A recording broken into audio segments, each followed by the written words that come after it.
स्थानीय अभियंता भवन शेगाव नाके समीप निर्भय बनो विचार मंच द्वारा संजय आवटे का व्याख्यान आयोजित किया गया। संपूर्ण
आपल्या सर्वांचं टॅचिंग नेतृत्व आदरणीय ॲडव्होकेट यशोमती ठाकूर, प्राध्यापक अंबादास मोहिते सर, सर्वांना विनंती करतो की आपण या ठिकाणी विचारपीठावर रामेश्वर गोपेकर यांना विनंती आहे की आपण विचारपीठात इंगोले, ज्ञानेश्वर धाने पाटील, बळवंतराव वानखळे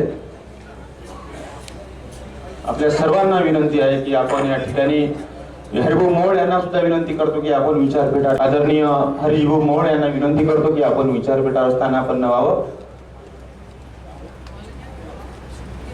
आपल्या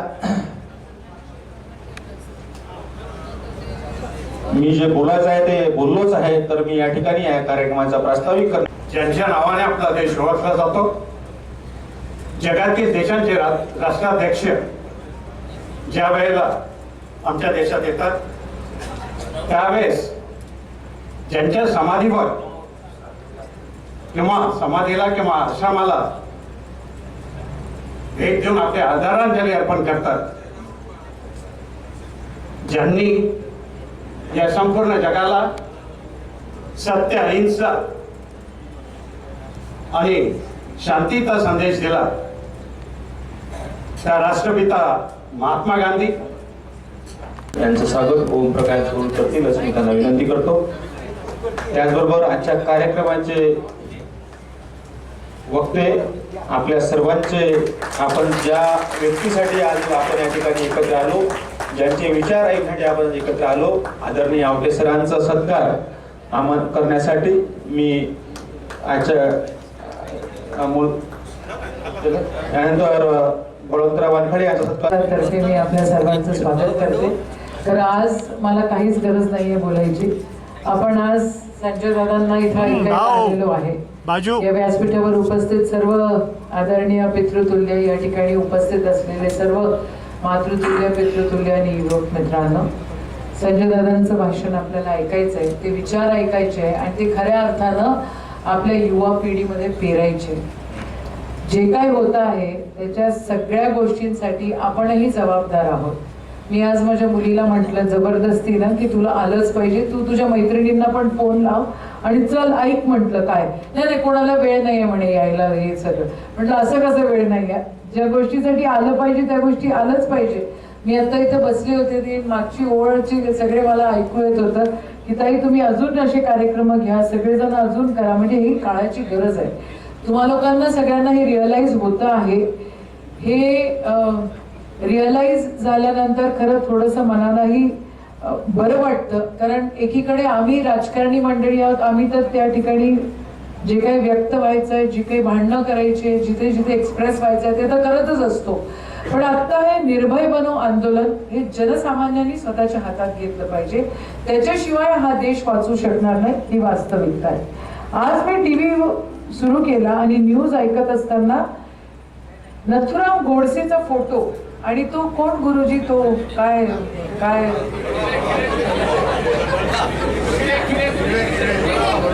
मी त्याला बडव्या गुरुजी म्हणत असते।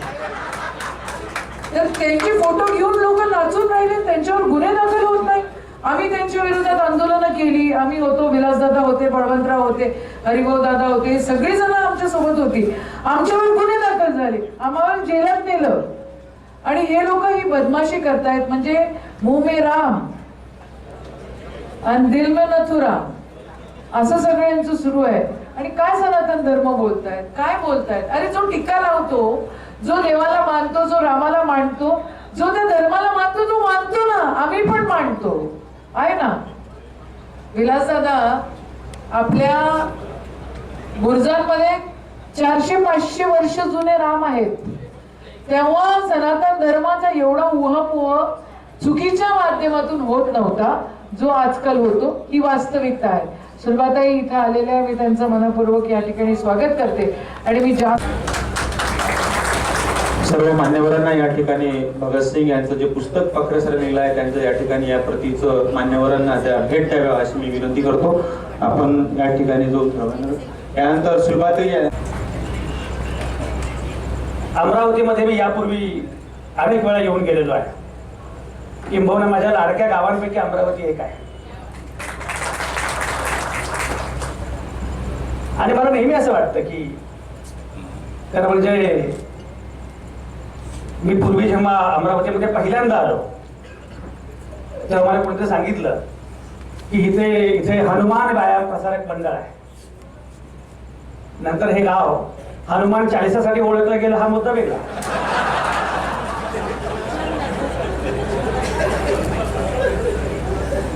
पण अमरावतीविषयी माझं असणारं कुतूहल, आकर्षण, प्रेम हे कायम राहिलं, कायम वाढत गेलं. आणि जेव्हा जेव्हा मी अमरावतीमध्ये येतो तेव्हा पुन्हा सगळे जुने मित्र माझे भेटतात. मागच्या व्याख्यानाला मी आलो होतो, अविनाश दोघे समोर बसलेले आहेत. त्यांनी मला त्या व्याख्यानासाठी बोलावलं होतं आणि तेव्हा याची छान मैफल रंगली होती. खरं तर मगाशी अंबादास मोहितेंनी ज्या प्रकारची मांडणी केली, मला हे सगळ्यात महत्वाचं असं वाटतं की मुळामध्ये कुठलाही लढा हा राजकीय पक्षांचा नसतो, राजकीय नेत्यांचा नसतो. तो लढा तुमचा आणि माझा आहे,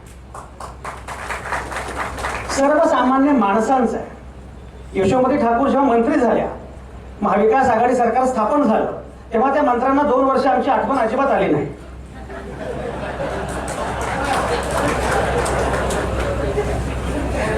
पण 2014 मध्ये माझं एक व्याख्यान ठेवलं होतं काँग्रेसच्या एका नेत्यांनी. माझं भाषण झालं आणि माझं भाषण झाल्यावर ते म्हटले, अवघे सर तुम्ही तर आमचेच आहात, आम्हाला कसं कळलं नाही?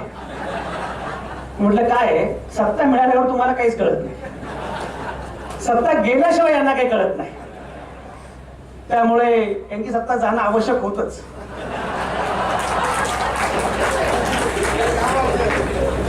काँग्रेसच्या एका मंत्र्यांना जेव्हा ते महाविकास आघाडी सरकार स्थापन झालं आणि ते मंत्री झाले, त्यांना मी भेटायला गेलो आणि त्यांना मी असं म्हटलं की आता एक काम करा, पक्ष संघटनेकडे लक्ष द्या. आता एक काम करा, सिव्हिल सोसायटीकडे लक्ष द्या. कारण शेवटी ही सगळी प्रक्रिया फार महत्वाची. डॉक्टर अंबादास मोहिते, मी नेहमी उल्लेख करत असतो गांधींचा, नेहरूंचा, आंबेडकरांचा. आणि माझी मांडणी अशी आहे जी अनेक ठिकाणी अनेक वेळा मी अमरावतीमध्ये सुद्धा मांडलेली आहे, पण ती पुन्हा आज मांडणं आवश्यक आहे. मी नेहमी सांगत आलेलो आहे, गांधी अधिक नेहरू अधिक आंबेडकर बरोबर भारत.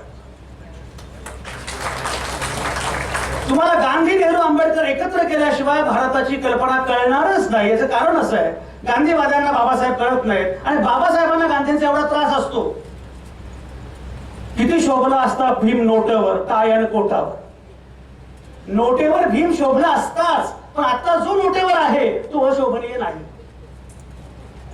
हे पण समजलं पाहिजे. गांधी, नेहरू, आंबेडकर या तिघांना एकत्र केल्याशिवाय आपल्याला काही समजणार नाही. आणि एक लक्षात घ्या, जाणीवपूर्वक यातल्या गांधींना, गांधींचं अपहरण करायचं. नथुराम गोडसेंचा उल्लेख, मोबाईल साधा फोन नव्हता, वर्तमानपत्र नव्हती, काहीच नव्हतं. अशा कालखंडामध्ये तो देश, भारत अधिक पाकिस्तान अधिक बांगलादेश, एवढ्या मोठ्या देशाचं नेतृत्व करणं आणि तो चेहरा होणं ही किती कठीण गोष्ट आहे. बीबीसी मध्ये काम करणाऱ्या एका पत्रकार मुलीनं गांधीने विचारलं, तेव्हा बीबीसी होतं, बीबीसीवर काही छापे पडत नव्हते, पण होतं, बीबीसी होतं. ते गेले, बीबीसीची ती मुलगी गेली आणि म्हणे काहीतरी बोलणार. महात्मा गांधी तिला तू टिकली लावली का वगैरे काही विचारलं नाही. असा काही पुरावा नाही. पुन्हा तुम्ही काहीतरी वेगवेगळी नामांतर करत बसायचं. पुन्हा गांधीजी म्हणते ते विचारले की हे कसं काय घडतं? निरक्षर देश आहे, कुठली माध्यमं नाही, कुठली साधनं नाही, तरी सुद्धा तुम्ही अवघ्या देशापर्यंत पोहोचता कसे? असं एक गाव नाही तुझ्या गावाला गांधीजी माहिती नाही, असं एक घर नाही ज्या घरामध्ये गांधीजी नाहीयेत. एवढ्या करोडो लोकांपर्यंत तुम्ही पोहोचता कसे? गांधीजी म्हणाले याचं कारण असं आहे, बाकीचे नेते किंवा बाकीचे लोकांना काहीतरी सांगू पाहतात, मी लोकांना काही सांगत नाही, मी फक्त लोकांचा आतला आवाज ऐका असं म्हणतो. आणि उलट पक्षी मी लोकांना काही सांगत नाहीत, उलट लोकच मला सांगत असतात. या पद्धतीनं गांधीजींनी कम्युनिकेशन केलं की त्याचं आजही लोकांना आश्चर्य वाटतं. मला पण मी मगाशी म्हटल्याप्रमाणे हे सगळं होत असताना, हे सगळं करत असताना आपल्याला प्रामुख्यानं नव्या पिढीशी बोलावं लागणार आहे, महिलांना सोबत घ्यावं लागणार आहे. या दोघांना सोबत घेतलं तर येणारी लढाई फार अवघड आहे असं मला अजिबात वाटत नाही. कारण भीती विकणं हा आता धंदा झालेला आहे प्रामुख्यानं माध्यमांचा. माध्यमांना भीती विकायची आहे, माध्यमांना दहशत विकायची आहे. आणि एक लक्षात घ्या की Facebook, real face of Facebook in India नावाचं पुस्तक तुम्ही वाचा. तुम्हाला वाटतं त्या पद्धतीनं सहजपणे चाललेलं नाहीये. बिग ब्रदर इज वॉचिंग म्हणजे सहजपणे समजा. यशोमती ठाकूरांना बोलताना मी सहजपणे म्हणालो की ताई मी जरा हैदराबादला चाललोय, बोलताना म्हणालो, फक्त सहज बोलताना मला माझ्या मोबाईलवर हैदराबादच्या हॉटेलची जाहिराती सुरू होती. तुम्ही पण हा प्रयोग बघितला असेल.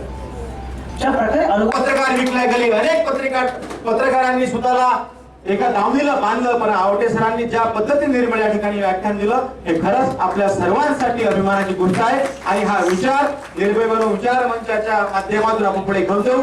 आपल्या सर्वांना विनंती आहे, एक साथ सावधान होंगे सावधान. आमच्या सर्वांच्या वतीने मानाचा मुजरा, एक साथ राष्ट्रगीत शुरू करेंगे, शुरू कर. जन